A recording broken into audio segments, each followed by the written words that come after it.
పాడి కౌశిక్ అంశంలో మిత్రుడు చాలా తొందరపడుతున్న మాట వాస్తవం అనేది అందరూ చూస్తున్నారు. కానీ సొంత పార్టీ వాళ్ళే ఈరోజు ఇబ్బంది పడే పరిస్థితులు వచ్చినాయి.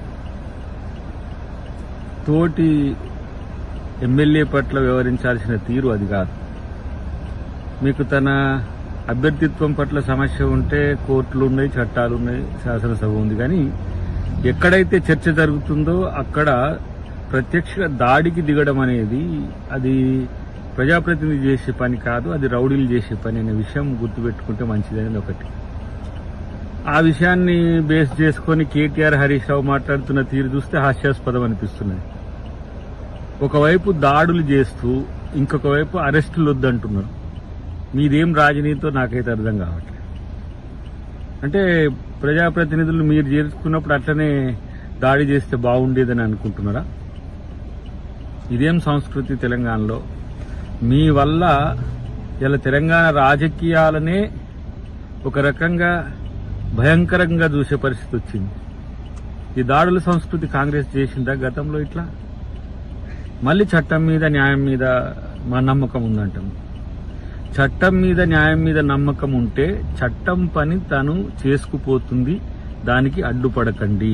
అంత నేర చరిత్రనే లగచెర్లలో రైతుల మధ్యన రౌడీలను పెట్టడం, ఇటు విద్యార్థులు వస్తే అక్కడ రెచ్చగొట్టే శక్తులను పెట్టడం, ఇటువైపు మీ ఎమ్మెల్యేలనే ఇంకొక ఎమ్మెల్యేల మీద దాడులకు పురిగొల్పడం, ఇంకొక వైపు ఏమో ఆర్థిక నేరాలు చేయడం, ఇంకోవైపు భూ నేరాలు చేయడం.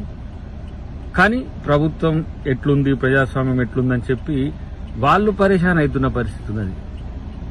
ఈరోజు ప్రభుత్వం మేముగా ఉండి మాకు అనుకూలంగా ఉన్న వ్యక్తుల మీద దాడులు చేస్తామంటే ఊరుకుంటారా? అంటే ఎందుకు ఇంత అహం పొగరు అనేది ఆత్మపరిశీలన చేసుకోవాలి. ఈరోజు కొంత ఏమో వెసులుబాటు ఉండడం వల్ల అరెస్టులు మిగతాయి తప్పిపోయినాయి. కానీ నేను గతంలోనే చెప్పిన, ఎవరినైనా సరే కేసీఆర్ కుటుంబం వాడుకుంటుంది. ఇలా కౌశిక్ రెడ్డికి కూడా అది తెలిసి చేస్తున్నాడు. ఎందుకంటే సెన్సేషన్ కొరకు ఇంకేదో చేయడం కొరకు అయి ఉంటుంది. కానీ మీరు ఏ విధంగా గెలిచినారో మీకు తెలుసు.